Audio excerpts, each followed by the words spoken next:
Friends, அஸ்ஸலாமு அலைக்கும். காஞ்ச எண்ணெய் வச்சு ஒரு அருமையான தொக்கு செய்து ஒரு சாம்பார் வைக்கலாம். வாங்க கிச்சனுக்கு போகலாம்.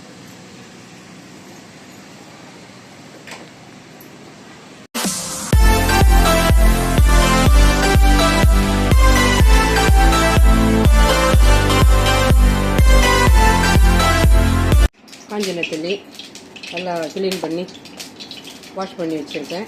இப்போது அரிசி கழுவுன தண்ணி, இந்த தண்ணி சேர்த்து இன்னொரு வாஷ் பண்ணிக்கலாம்.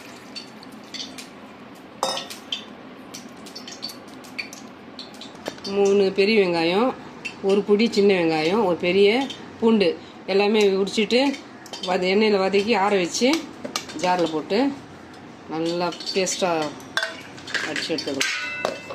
தக்காளி ஒரு 5 தக்காளி, நாட்டு தக்காளி, கொத்தமல்லி ஒரு பிடி கொத்தமல்லி, இதையும் நல்லா பேஸ்ட்டாக அடிச்சு எடுத்துக்கலாம்.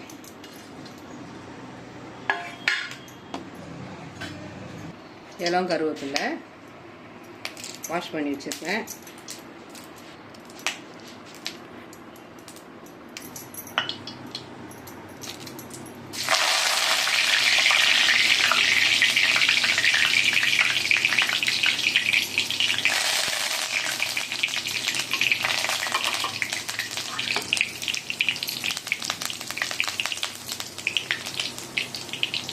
ஒரு ஸ்பூன் காஷ்மீரி தூள், சிம்மில் வச்சுட்டு தான் காஷ்மீரி தூள் சேர்க்கணும். அரைச்ச பூண்டு வெங்காயம் பேஸ்ட்டு,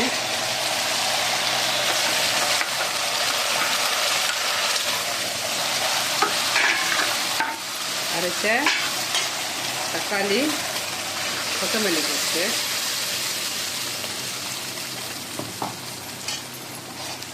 ஒரு ஸ்பூன் மஞ்சள் தூள், வீட்டு மிளகா தனியாத்தூள், சோம்பு தனியா மிளகா எல்லாமே கலந்துருக்கு. ஒரு 3 ஸ்பூன் மிளகா தனியாத்தூள். நல்லா கொஞ்சம் கிரேவியாக திக்காக இருக்கும்.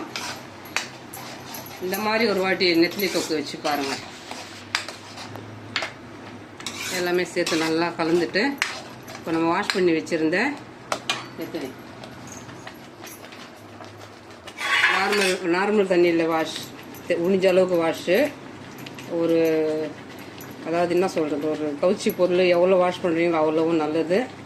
அதை பார்த்துக்குங்க, கணக்கே இல்லை அதுக்கு. லாஸ்ட்டு நம்ம அரிசி கழுவின தண்ணி அதை வச்சு வாஷ் பண்ணியிருக்கேன்.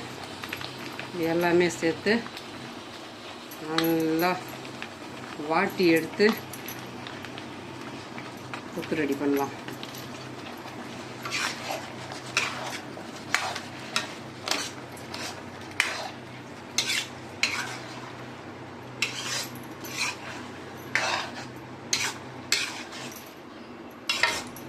எல்லாமே நல்லா கலந்து வரட்டும். இப்போது ஜாரில் உள்ள தண்ணி இதெல்லாம் கொஞ்சம் 1 கிளாஸ் தண்ணி ஆட் பண்ணிக்கலாம். உப்பு இருக்கான்னு செக் பண்ணிக்கணும். நெத்திலியில் உப்பு இருக்கான்னு பார்த்து அதுக்கேற்ற மாதிரி உப்பு சேர்த்துக்கணும். உப்பே இல்லாத நெத்திலி இருந்துச்சுன்னா நம்ம போடுற அளவு தான் உப்பு.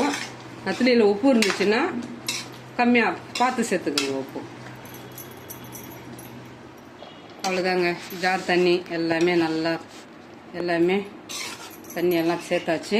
எந்த அளவுக்கு கிரேவி வேணுமோ அந்த அளவுக்கு தண்ணி சேர்த்துக்கணும். இப்போ நல்லா கொதித்து எண்ணெய் தெரிஞ்சு வர வரைக்கும் வெயிட் பண்ணி பார்க்கலாம். நல்லா சுண்டிடுச்சு. இந்த ஸ்டேஜ் வர வரைக்கும் கொஞ்சம் நல்லா நெத்திலி உடையாத மாதிரி தான் கலந்து கொடுக்கணும். அதை பார்த்துக்கோங்க.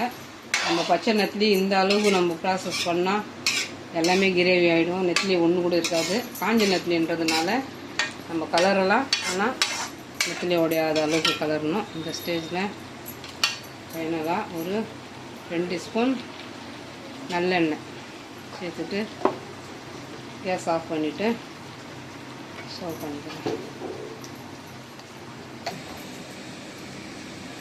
இதுதாங்க காஞ்ச நெத்திலி வச்சு நெல்லிக்காய் தொக்கு, நெத்திலி தொக்கு. இந்த மாதிரி நம்ம எல்லாமே வறுத்து எண்ணெயில் வதக்கிட்டு இந்த மாதிரி நம்ம ரெடி பண்ணுறதுனால நம்ம ஒரு டிஸ்டர்பன்ஸ் இல்லாமல் அந்த நெத்திலி பாருங்கள் உடையாத அளவுக்கு நல்லா வரும். அதே சமயம் அந்த தொக்கு நல்லா டேஸ்ட்டாக இருக்கும்.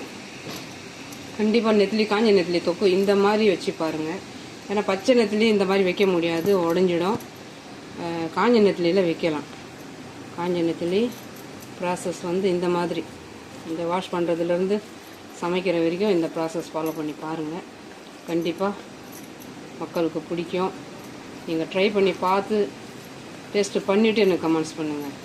இந்த இளம் கருவேப்பிலை எல்லாமே ஒரு ஆப்ஷன் தான், அது பார்த்துக்கோங்க.